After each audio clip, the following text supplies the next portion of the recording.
you support what Hamas launched on Saturday morning?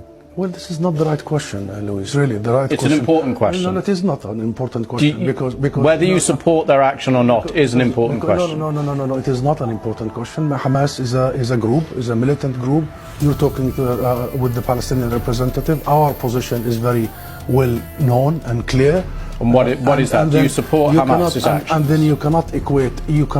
This is not about support or not support. I am here to represent my people, the Palestinian people, what they are going through. I'm not here to condemn anybody. And if anybody that needs to be condemned, it's what you call the only democracy in the Middle East, that is Israel, between parentheses, that is doing what you have just reported, targeting civilians. And this has not just happened in the last 48 hours.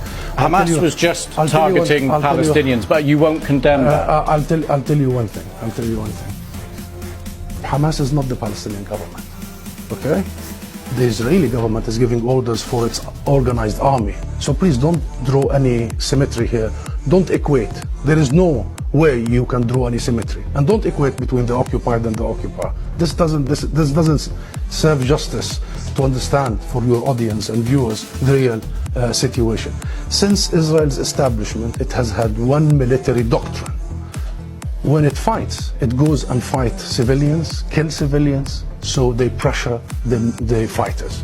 Since 1948, and go back to the record, and this has been repeated in Gaza and will continue to be repeated. So the conversation is not a blame game. I am not in the business of blaming the victim here.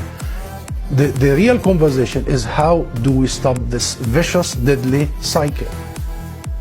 You just condemned Israel for killing civilians, and you won't condemn Hamas for killing civilians. How many times you have interviewed Israeli officials, Louise? Hundreds of times. How many times Israel have committed war crimes right live on your own cameras? Do you start by asking them to condemn themselves? Have you? You don't. No, I'll answer that question. You don't. You know why I refuse to answer this question? Because I refuse the premise of it. Because at the very heart of it is misrepresentation of the whole thing. Because it's the Palestinians that are always expected to condemn themselves.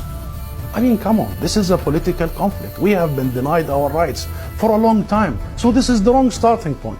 The right starting point is to focus on the root causes, is to try and get out of this extreme dark tunnel, as opposed to this business by BBC and the mainstream media for 75 years.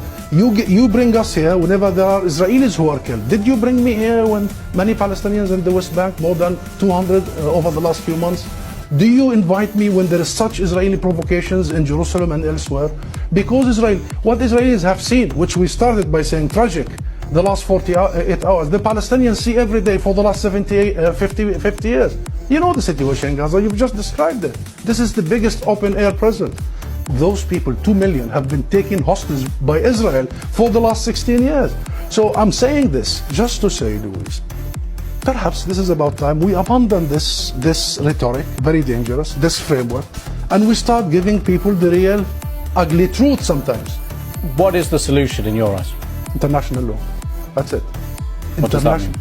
The equal application of international resolutions and law and legitimacy, as you did in Ukraine. Would you bring the Ukrainian ambassador here and start asking him to condemn some of his fighters? We need to fully and equally apply the rules that were created by the League of Nations after the horrors of the Second World War. We need to make sure that Israel is not the exception. It has been for the last 75 years. We need to make sure that nobody is above the law. Britain is renowned, Louise, for the rule of law. I think that's the solution. Israel is an